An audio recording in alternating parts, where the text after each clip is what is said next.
وبه نستعين. قال الله الحكيم في كتابه الكريم. بسم الله الرحمن الرحيم. لو كان خيرا لما سبقونا إليه.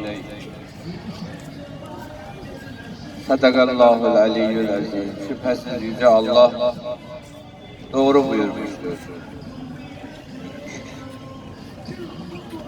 Dünyada Yüce Allah birkaç yerde Kur'an-ı Kerim'de müstazafların herkes yeryüzüne varis, hakim olacaklarını söylüyor. Bu bir ilahi vaattir.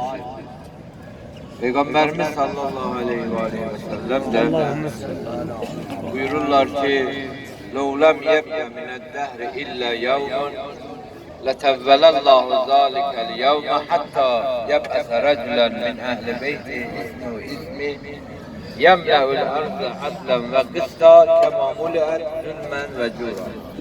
Eğer yeryüzünün ömründen sadece bir gün bile kalmış olsa, Allah o günü o kadar uzatar ki, benim soyumdan olan, adı benim öz adım olan birisini mebus eder, gönderer.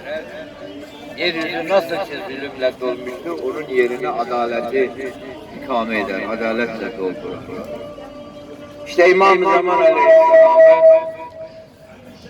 Zaman Aleyhisselam'ın zuhur ettikten sonra onun kalacağı yer bu Mescid-i Sehle'dir. Yani onun karargahı, onun evi, onun sarayı burası olacak inşallah. Demin de arz ettim. Başkalarının beyaz sarayları varsa bizim ağamızın da beyaz sarayı burası olacak. İnşallah o günü görmeyi Rabbim bizlere nasip etsin. Buranın adı Mescid-i Sehle'dir. Mescid-i Sehle Küfe'deki önemli camilerden birisidir. Onun birkaç yerde amelleri var. Bu amellerini namazlarını makamlarda kılacağız. Ondan sonra çıkıp Hennane Camisi'ne gideceğiz. Hennane Camisi'nde iki tane önemli olay var. Onları da yerinde inşallah anlatacağız. Buradaki makamlardan bir tanesi Mekamı Hızır'dır. Hızır peygamberin makamıdır. Ben o Hızır peygamberle ilgili bir şey anladım, ondan sonra girelim içeriye. Hızır peygamberin asıl adı İlya'dır. Taliya'dır. Hazreti İsa Aleyhisselam'ın döneminde yaşayan birisidir. Ve Zülkarneyn, Kur'an-ı Kerim'de bahsi geçer, Zülkarneyn yeryüzünün doğusunu batısını fethetti. Zülkarneyn de aynı zamanda adil bir padişah idi. Peygamber olduğu bile söylenir, rivayet edilir. Ve Talya, Zülkarneyn'in ordusunda askerdi.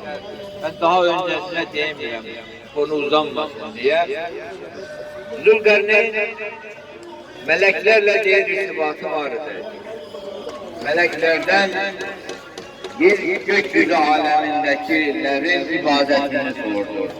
Onlar dediler ki meleklerin bir secdesi 70 sene sürür, rükû 80 sene sürür. Zülkarneyn ağladı, dedi ki Allah'ım bana da öyle uzun ömür ver ki sana böyle uzun ibadet edebileyim diye. Onlar dediler ki yeryüzünde bir su var.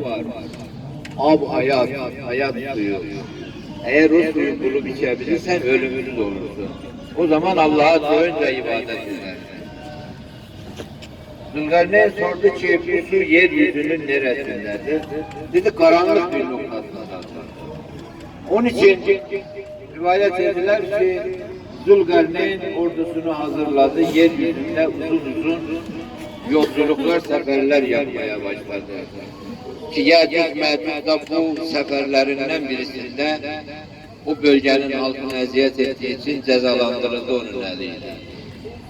Ve bir noktaya geldiler ki karanlık bir nokta, oraya özel birlikleriyle seçkin birlikleriyle birlikte gitti.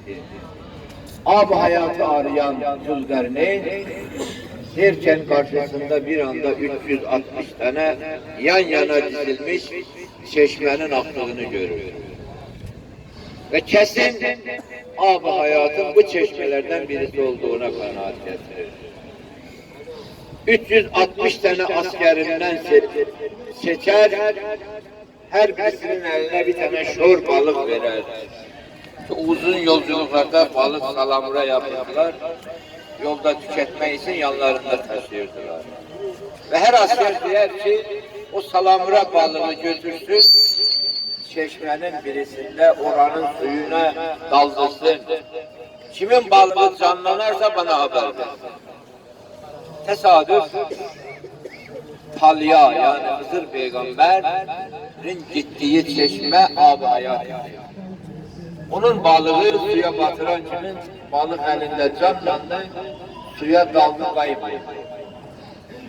Talya yani Hızır ne kadar suya uçundu, uğraştıysa balığı bulabilmedi. Ama biraz ağzına o sudan kaçtı.